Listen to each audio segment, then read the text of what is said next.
Turandot es la última de las 12 óperas compuestas por Puccini y bueno, quedó inconclusa a la muerte de su autor el 29 de noviembre de 1924, cuando todavía le faltaba un mes para cumplir, un poquito menos de un mes, para cumplir los 66 años, y se estrenó naturalmente póstumamente, concretamente el 25 de abril de 1926, en una versión que había sido concluida por Franco Alfano, un compositor 17 años más joven que Puccini, y Julian Baden, uno de los grandes estudiosos de la historia de la ópera, ha descrito Turandot muy bien en estos términos. Dice que, pese a su condición de obra inacabada, Turandot es considerada, y con razón, como la cumbre del estilo pucciniano, atestiguando la insuperable capacidad de renovación estética de su autor. Efectivamente, así es.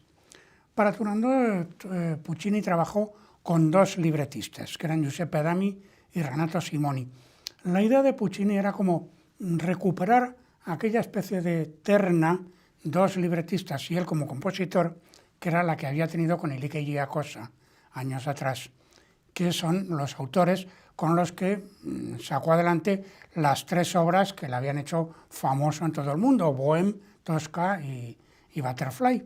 Entonces la idea de Puccini era reconstruir la misma relación profesional que había tenido con estos dos autores. Aquellos dos autores, Ilike y Giacosa, que eran más o menos de la generación de Puccini, pero en cambio Adami era 20 años más joven y Renato Simoni era 23 años más joven que Puccini, es decir, estaban ya en la generación siguiente. Giuseppe Adami conocía a Puccini desde el año 14, tenían amistad y era un autor teatral que había hecho bastantes comedias en dialecto véneto, dialecto de Venecia. Había sido el libretista de La Rondine y del Tabarro, las dos de las tres óperas del tríptico, y luego fue el libretista de un proyecto de Puccini que Puccini luego al final no llevó adelante, que se llamaba Anima Allegra, que estaba hecha, como su título indica, a partir de una obra de los Quintero, del Genio Alegre, que fue una idea de Puccini, pero que luego, después de que Adami le había hecho el libreto, al final Puccini se echó atrás. Y bueno, quien convirtió ese libreto en ópera fue otro compositor, que es Franco Vittadini. El caso es que Adami fue también guionista cinematográfico, hizo el guión de 17 o 18 películas, una de ellas Ballerines se llamaba, que era para Gustav Machati. Pues nada menos que para Gustav Machati es importante porque Machati fue el director de aquella película legendaria, Éxtasis, que es donde aparece el primer desnudo de la historia del cine. Y bueno, pues para él hizo precisamente el guión de Ballerine, ¿no? El desnudo fue Hedy Kissler, que luego se ha hecho famosa con el nombre de Hedy Lamarr, que aparte era una mujer de un talento absolutamente fuera de lo común, no ya cinematográfico. Bueno, el caso es que nos ha dejado dos biografías de Puccini, una del año 35 y otra del año 42, y además publicó un importante epistolario de toda su relación con Puccini, que es un documento del mayor interés.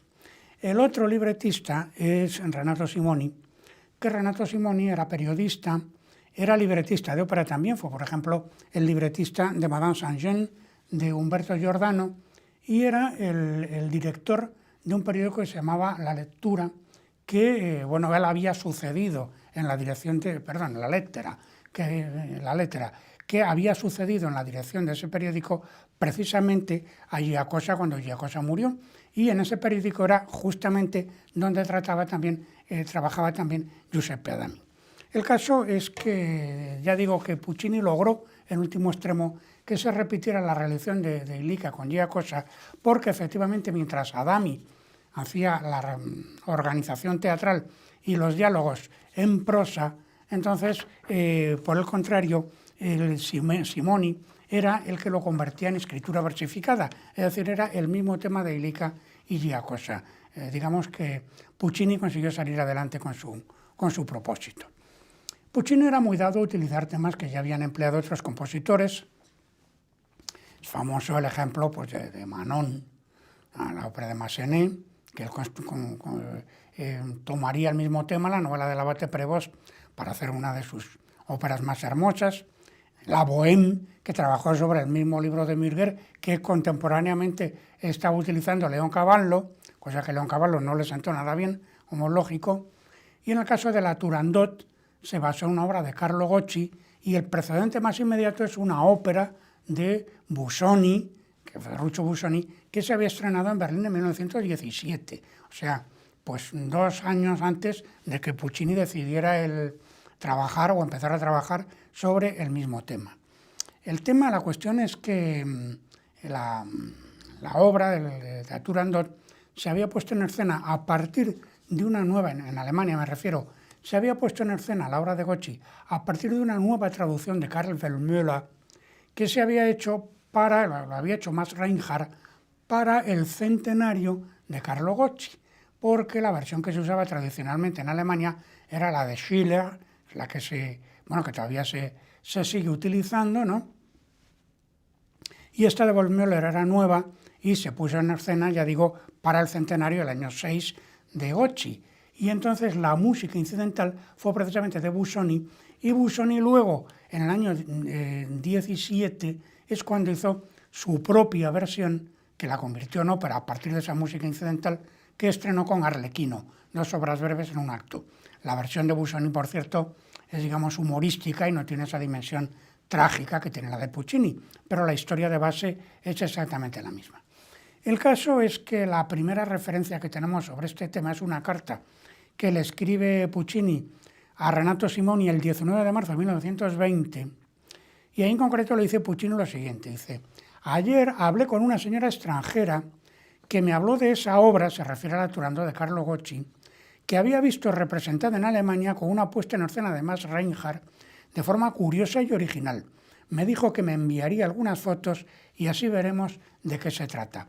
Ya habían decidido empezar a trabajar sobre Turandot, pero evidentemente Puccini ya tenía contacto con lo de Max Reinhardt y por tanto de alguna manera le tenía que haber llegado la onda de que Busoni el año anterior o 2 años antes había estrenado una ópera sobre ese mismo tema. Puccini no conocía la obra de Gocci. Bueno, la obra de Gocci no se conocía en Italia, curiosamente. Entonces, Puccini conoció la obra de Gocci, la Turandot de Gocci, a partir de una traducción que le pasó precisamente Renato Simoni, una traducción de la traducción que Schiller había hecho al alemán, pues una traducción al italiano que la había hecho Andrea Maffei, que Andrea Maffei había sido, el famoso amigo de Puccini, el conde amigo de Puccini, que es el que le había hecho el libreto de Masnadier y parte del libreto de Macbeth también. Entonces ese es un viaje de ida y vuelta. La obra de Gocci se traduce al alemán, la traduce Schiller, y luego es Maffei el que la vuelve a traducir al italiano, y esa es la versión que Puccini lee, porque encontrar la obra de Gocci en Italia en aquel momento era muy difícil. El caso es que cuando Puccini la lee, le parece que dice literalmente en una carta que Turandot, pienso, es la obra más personal y más humana de Gocci. El que la obra la hubiese traducido de Schiller viene a cuento de que es que Goethe, cuando hace su viaje a Italia, conoce la obra de Gocci porque la ve representada, le fascina, le parece muy interesante, y entonces compra una edición del texto y se la envía a Schiller para que la traduzca y la incluya en el programa del Teatro Nacional de Weimar que tienen ellos, que han fundado en ese momento, y de ahí viene el tema de la traducción de Schiller. O sea que es una relación literaria verdaderamente curiosa la que tienen Italia y la cultura alemana en ese momento. Hay que considerar además otra cuestión, que es que Puccini en este instante se le había ocurrido por medio que en vez de Turandot casi mejor trabajaba en Oliver Twist, porque en el año 19 había estado en Londres y había visto Oliver Twist en una versión escenificada y le había conmovido tanto que se le ocurrió la idea de hacer una ópera a partir de ahí. Que conviene añadir a esto que Puccini no sabía una sola palabra de inglés, pero le había emocionado muchísimo ver la obra de Dickens. Luego se echó otra vez atrás. El caso es que, Puccini comenzó a trabajar en primavera de 1920. La obra de Gocci tiene 5 actos, Schiller la había dejado reducida a 4 y los libretistas la quieren poner en 3. Puccini en el año 21 decide una versión en 2 actos. Y bueno, después de diversos tiras y aflojas con los libretistas, decide ir a la versión, que bueno, es la actual, de 3 actos. El caso es que el argumento de Turandot es un argumento legendario, antiguo, que la primera vez que se publica en Occidente fue en 1710 por un escritor francés que se llamaba François Petit de Lacroix. Este hombre era anticuario y políglota, había estudiado y conocía perfectamente y escribía perfectamente en árabe, en persa, en turco y en armenio. Y entonces él había tenido conocimiento de muchísimas leyendas de tipo popular, cuentos de tipo popular, que los había traducido, incorporado al francés, y entonces publicó 2 volúmenes con el título de Los mil y un días, en 1710 y 1712. Había elegido ese título porque en 1704 André Galland, el editor, había hecho la primera edición, la primera vez que se había traducido Las mil y una noches a una lengua europea, que fue el francés, pues lo hizo Antoine Galland en 1704. Y aquello tuvo tal éxito, se quedó tan fascinado todo el mundo con la idea del Oriente, el Oriente más o menos próximo, que inmediatamente empezó a aparecer toda una dimensión artística basada en las imitaciones de los elementos culturales de tipo oriental. Bueno, sin ir más lejos, pues muchas horas, el rapto en el serrallo de Mozart, posteriormente, es un ejemplo, como hay muchísimos, ¿no?, de obras que se basan en temas en que están relacionados con temas del Oriente más o menos próximo. Y podríamos recordar el famoso pabellón de Brighton de John Nash para el rey Jorge IV de Inglaterra, que es una verdadera locura entre hindú y musulmana, y una arquitectura absolutamente increíble, fascinante, bellísima. Pero vamos, esa fascinación por Oriente estaba en Europa desde 1704, y claro, de ahí que Petit de Lacroix le pusiera como título Los mil y un días a su propia recopilación de cuentos orientales. Entonces tuvo tan buena acogida que inmediatamente, concretamente el cuento de Turandot, que es breve en el libro, no ocupa demasiado, pues inmediatamente sufriera una serie de adaptaciones de tipo teatral o literario. Bueno, la primera fue la de Carlo Gocci, de 1762. Luego, claro, la traducción de Schiller, que hace la traducción de Gocci. Luego, por cierto, se representó en su momento, 1802 creo que fue, con música incidental de Carl Maria von Weber, dicho sea de paso. Y luego Hoffmann hizo una versión, la princesa Brambilla, Andersen, el compañero de viaje, y todavía en tiempos más recientes hay una de Giacosa, del propio Giacosa, se llama El triunfo del amore, ¿no?, que se basaba en la misma historia mítica de Turandot, como Bertolt Brecht, ya en fecha muy tardía, 1953, tiene una obra que se llama Turandot und der Kongress des Weißwager. Los Weißwager son los blanqueadores, podríamos decir, ¿no? El caso es que inmediatamente surgió toda una serie de obras de teatro lírico basadas en ese mito de Turandot. La primera de todas fue la de Jean-Claude Guillier, 1729 en Francia, pero luego todas las demás se desarrollan en territorios alemanes o austriacos. Franz Danzig, que hace un Singspiel, luego está Karl Reisinger, Karl Blumenroeder, Johann Weske von Püttlingen, Hermann Löwenskiold, August Conradin, muchísimos, hasta que en 1867 aparece el primer italiano que hace una obra sobre el tema de Turandot, que este hombre se llama Antonio Baccini, 1867, y es muy importante porque Baccini fue profesor de composición en el Conservatorio de Milán, es decir, fue uno de los profesores de composición de Puccini cuando estuvo precisamente trabajando en el conservatorio. Luego ya, vendría otra ópera de Theodor Rembrandt y finalmente la de Ferruccio Busoni, a la que antes me he referido. En la obra de Gocci, en la de Schiller también, en la de Gocci hay 4 figuras, en Schiller son 3, que proceden de la comedia dell'arte italiana, concretamente Pantalone, Trufaldino, Tartaglia y Brighella. ¿Qué hacen estos personajes en la China legendaria? Pues naturalmente es un detalle interesante, porque claro, crean un distanciamiento absoluto con respecto a la historia que se nos está narrando. Es algo de una enorme modernidad por parte de Gocci, al extremo de que los libretistas, Adami y Simoni, lo querían quitar. Y fue Puccini cuando se empecinó en que los conservasen, aunque claro, de una forma especial. Esos personajes aquí, con una nomenclatura sumamente estereotipada, que son pim, pam, pong, los nombres que les ha puesto Puccini, el responsable, esos personajes tienen una función absolutamente distanciadora con respecto a la tragicidad de la historia que se cuenta y a la dimensión mítica. En una carta de Puccini a Adami le dice precisamente: las observaciones de estos personajes nos retrotraen a la realidad de nuestra vida. Si será así que en el primer acto, cuando ha aparecido Turandot, que Turandot ha aparecido y no canta una nota, como se sabe.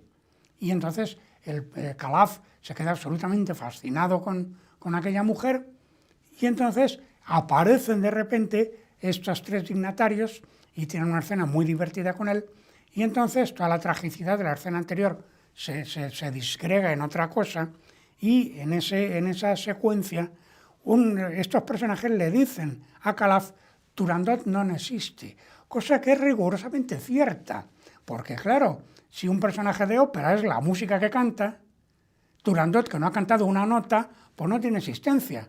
Le están diciendo: te has enamorado de un espejismo. Es que es verdaderamente magnífica la presencia de estos personajes, y le da una dimensión totalmente brechtiana de distanciamiento, o bueno, como se dice ahora, deconstruyen la tragicidad de la situación.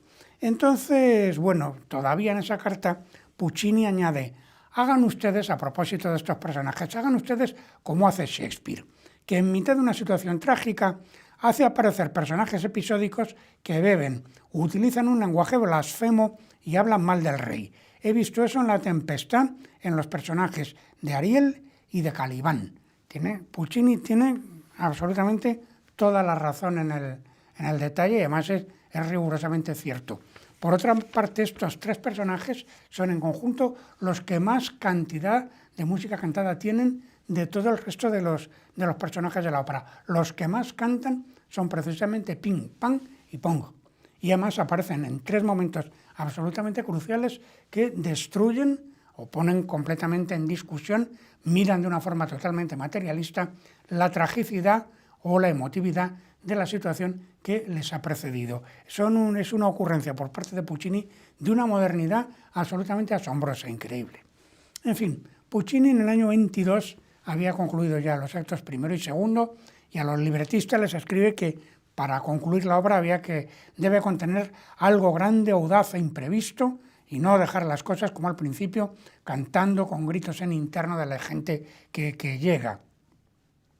Empieza a componer en junio de 1923 el acto tercero, y en noviembre del 23 llega a la escena de la muerte de Liu, que es donde acaba su composición, porque el personaje, por cierto, de Liu es una invención de Puccini, está introducido por él y no tiene ningún precedente en ninguna de las obras sobre el tema de Turandot que le han precedido, ¿no? Entonces, el caso es que, bueno, se le empieza a manifestar el cáncer de garganta, y el 29 de noviembre de 1924 pues muere en Bruselas en una clínica especializada a consecuencia de ese cáncer, que hay que recordar que era un fumador absolutamente compulsivo, que bueno, el cáncer podría deberse a eso o no, pero en fin, no está de más recordar una cosa y la otra.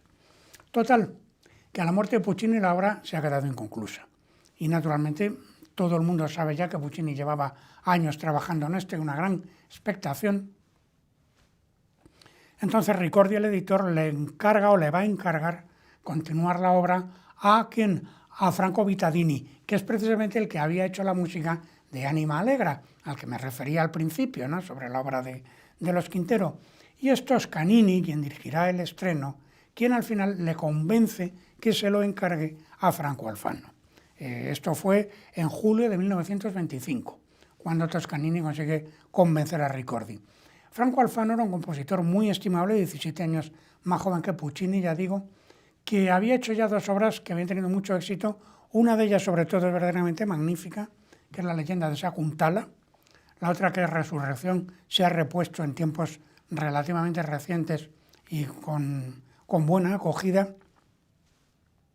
Y entonces le entregan a Alfano los bocetos que ha dejado Puccini, que son pues 17 páginas de música, ¿no?, en recto y verso, donde Puccini ha anotado cosas que son muy difíciles de descifrar y que yo casi por las que he visto fotografiadas, casi me atrevería a decir que en muchos casos, más que temas, son elementos de tipo mnemotécnico para recordar algo, por lo absolutamente pequeño del rasgo que aparece. En fin, en todo caso, le ponen a Franco Alfano pues un Giulio Zuccoli, un colaborador que es precisamente el que ha hecho la versión pianística para ensayar, la versión de canto y piano para ir ensayando los dos primeros actos, y que estaba muy familiarizado con la grafía de Puccini, que es absolutamente laberíntica. Y bueno, pues a partir de ahí va trabajando Alfano. Alfano concluye en enero del año 26, es decir, tiene un tiempo muy breve en realidad para trabajar. El gran dúo final, que es toda la parte final de la obra, lo que tendría que ser la transformación de Turandot, de repente de ser una principesa de hielo, ¿no?, transformarse en un ser humano lleno de pasión y de amor, pues ese gran dúo de amor que Puccini no llega a componer, lo escribe Alfano. La música no es en absoluto desdeñable, claro, no está a la altura del resto de la partitura, pero es una música muy bien hecha y sobre todo muy bien orquestada, porque Alfano era un excelente escritor, orquestador. Son unos 400 compases más o menos, pero a Toscanini, cuando lo ve, no le gusta, le manda quitar 100 y pico compases. Bueno, se queda la segunda versión en 262 compases. La primera versión hasta los años 50 no se ha representado nunca, la primera de las versiones de Alfano, y este es el momento que no existe tampoco una edición crítica del trabajo de Alfano y comparando las dos versiones, ¿no? El caso es que finalmente la obra sube a escena el 25 de abril de 1926. Turandot va a ser Rosa Raisa, que bueno, en realidad se llamaba Rosa Burstein, que era polaca y que había estudiado en Italia y se había quedado ahí a vivir hacía mucho, y estaba casada con un barítono italiano que se llamaba Giacomo Rimini, que es precisamente el que cantó el personaje de Pin en el estreno. Luego el personaje de Liu era María Zamboni, y el primer calaf fue un español, Miguel Fleta, que Miguel Fleta tenía, como se sabe, una voz de una belleza absolutamente excepcional, pero que a Puccini no le gustaba, porque esos filados que hacía no le gustaban nada, y que parece ser que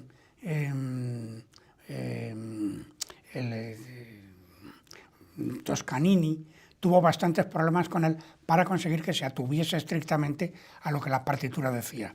En fin, en todo caso, la obra fue un éxito y, detalle curioso, cuando se llegó al momento de la muerte de Liu, ahí Toscanini dejó la batuta, se volvió al público y dijo, parece ser que «Qui finisce l'opera perché a questo punto il maestro è morto».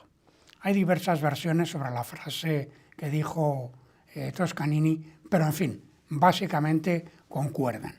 Y el hecho es que él nunca más volvió a dirigir Turandot porque no le gustaba el final de Alfano, después de haberlo encargado él y después de habérselo hecho modificar. Hay que decir, eso sí, en honor a Toscanini, que había anunciado que iba a asistir al estreno Mussolini. Y Mussolini había dicho que si le va al estreno a condición de que la orquesta, cuando él entrara, tocara el Giovinezza, que era el himno fascista. Y Toscanini se negó en redondo. Y entonces el Duce pues no asistió al estreno, que es algo que, en fin, le debemos agradecer a Toscanini eternamente. El caso es que musicalmente Turandot ocupa un lugar verdaderamente cimero, culminante, dentro de la producción musical de Puccini. Para empezar, utiliza la orquesta más grande que he utilizado nunca. Aparte hay una gran banda interna con saxofones, en fin. Y una gran cantidad de instrumentos de percusión en la orquesta, incluso un xilofón bajo, con una octava grave, que hubo que construirlo especialmente, para la ocasión. Luego es absolutamente sistemático el empleo de la politonalidad. Por ejemplo, toda la parte primera del primer acto, toda la lectura del mandarín y demás, y la deliciosísima escena de los tres dignatarios en la primera escena o el primer cuadro del segundo acto. Todo esto está trabajado politonalmente. Luego, el uso del tritono descendente como elemento de caracterización dramático. Nada más arrancar, inmediatamente escuchamos un tritono descendente que le da mucha fuerza y que, claro, inmediatamente nos trae a la memoria el arranque de Tosca, que es exactamente igual, y que en este caso, si allí estaba asociado al personaje de Scarpia, aquí lo está al personaje titular, a la propia Turandot, y luego el amplísimo uso de temas de tipo pentatónico. Que esto viene a cuento de que es que Puccini tenía amistad con un antiguo militar, que se había hecho muy famoso y había sido condecorado en la Primera Guerra y demás, Eduardo Fassini Carossi, que este hombre tenía una casa, una finca en Bagni di Luca, y entonces, como este hombre había estado en China, entonces tenía una especie de gran caja de música, de estas que se mueven con un manubrio y demás, y ahí había varias melodías chinas, todas pentatónicas. La primera de todas, el famoso Muliwa, es decir, el antiguo himno imperial chino, ¿no? Y entonces, ya eso, claro, lo utilizó Puccini, que está asociado al personaje de Turandot. Las veces que aparece Turandot se escucha el Muliwa, o bien lo canta el coro de niños, o lo que sea. Pero luego hay varios temas pentatónicos más que Puccini, con gran inteligencia, introduce dentro de todo el desarrollo melódico de la obra. Es decir, no están ahí como objetos para que den color local, sino que están completamente interpuestos dentro del desarrollo musical general. Y concretamente el personaje de Liu, que ya digo que Liu es un personaje que se lo ha inventado Puccini, las arietas que canta, las romanzas que canta, son básicamente pentatónicas, melódicamente hablando. Pero claro, Puccini, con mucha habilidad, en muchos momentos introduce uno o dos semitonos, con lo cual, claro, aquello oscila hacia la tonalidad, pero vuelve otra vez a la pentatonalidad. Entonces, esto está hecho por parte de Puccini con una habilidad y con una sensibilidad melódica absolutamente fascinante. Y está como siempre como a caballo entre un mundo y el otro, el mundo tonal y el mundo pentatónico, ¿no? Entonces, desde el punto de vista de la estructura musical, llama la atención que todo el primer acto es como una sinfonía. Son 4 grandes bloques. Cada bloque tiene un carácter particular y un material particular que solo se utiliza allí. El arranque, desde la lectura del edicto por parte del mandarín, que además ahí está jugando primero con re menor, con do sostenido menor, y luego si bemol más la mayor, está como siempre usando 2 tonalidades simultáneas, y todo ese gran primer bloque es como el allegro expositivo. Después viene el movimiento lento, que es la parte de la invocación a la luna, y concluye precisamente con la muerte del príncipe, ¿no? El príncipe persa. Esa parte es el movimiento lento, el andante. Esos 2 primeros movimientos son claramente corales, y el tercer y cuarto movimiento que vienen ahora son claramente vocales de solistas. Primero tenemos el trío de las máscaras, que es el scherzo de la sinfonía, que es un scherzo con 2 tríos, que básicamente está en la bemol, pero luego utiliza el primer trío está en do sostenido menor y el segundo trío en la mayor y fa sostenido menor a la vez. O sea, es un juego muy ambiguo tonalmente hablando. Y luego ya el final son las 2 arias, primero la del Liu, el señor Ascolta, y luego la de Calaf, la de Non piangere Liu, que la de ella está en sol bemol y la de él en mi bemol menor, que mi bemol menor además ha sido el tono en el que ha acabado precisamente la muerte del príncipe persa, y luego va a ser también el tono en el que acabará la muerte de Liu en el acto tercero, es decir, que tiene un cierto carácter premonitorio.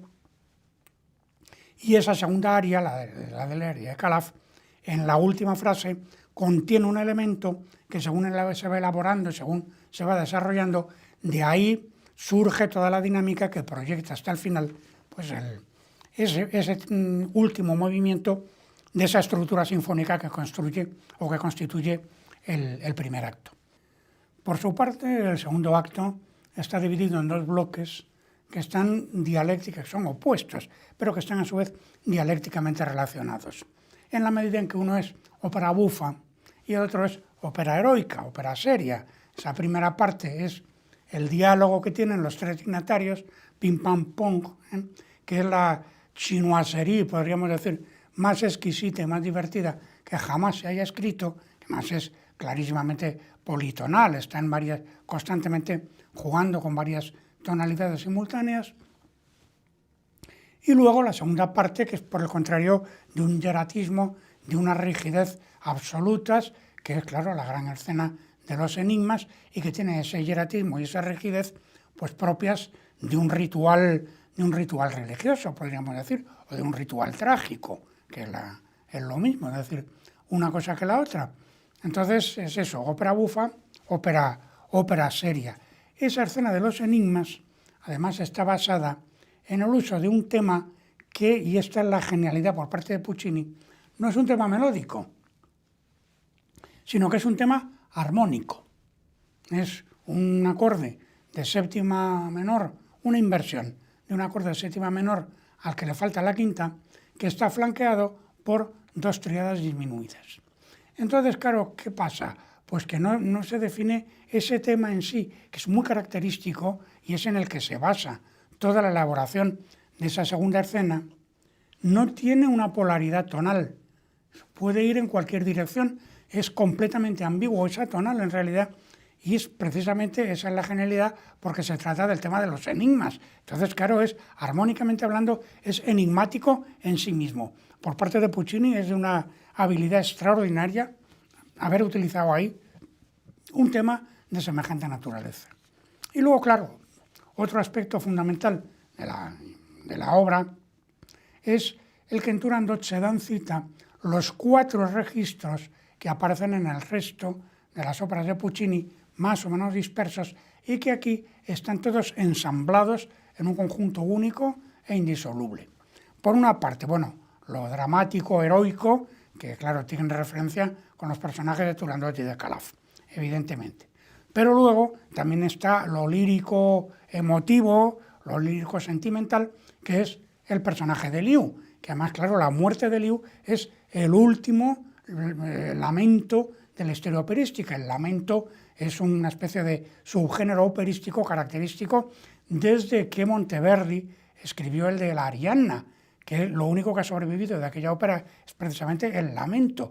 Y eso ha dado lugar a una especie, podríamos decir que casi de subgénero, que en muchísimas óperas aparece ese aria desesperada de la mujer a punto de morir que canta una música, bueno, profundísimamente conmovedora. Es Liu, pero claro, naturalmente también es el caso de Parcel, por ejemplo, o lo podemos encontrar, yo que sé, en el Addio del Passato de Traviata. Es un lamento también. Bueno, pues el último verdadero lamento de la historia de la ópera italiana, es precisamente la muerte de Liu. Luego, lo cómico grotesco, lo que está en la primera parte por ejemplo, de Bohème y sobre todo en Janis Kiki. Es muy divertido. Eso aquí es lo que encarnan los 3 personajes de las máscaras, los personajes que están en relación con la comedia del arte, Pim Pam y Pom.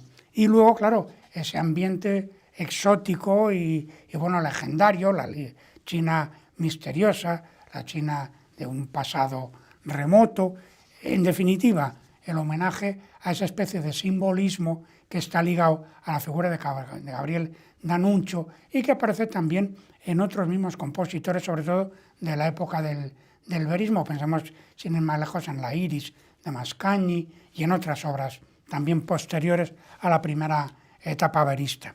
En todo caso, quien más y mejor ha descrito la grandeza de Turandot, quizá haya sido Mosco Karner, que ha sido el gran estudioso en su momento, el gran estudioso de la totalidad de la obra y de la figura pucciniana, que describe Turandot en estos términos. Dice, pese a su lujuriante orquestación y en contra de las óperas sinfónicas de su contemporáneo Richard Strauss, Turandot es por encima de todo una ópera de cantantes. La mezcla de su incandescente lirismo con su excepcional fuerza dramática han asegurado su incontestable éxito. Turandot es la última gran ópera romántica italiana y quizá también la última ópera capaz de alcanzar un éxito universal. Es imposible dar un paso más allá en el sentido de escribir una ópera popular que al mismo tiempo dé cuenta de los avances del lenguaje musical. El canto de cisne pucciniano supone también el punto culminante de su propia dramaturgia musical.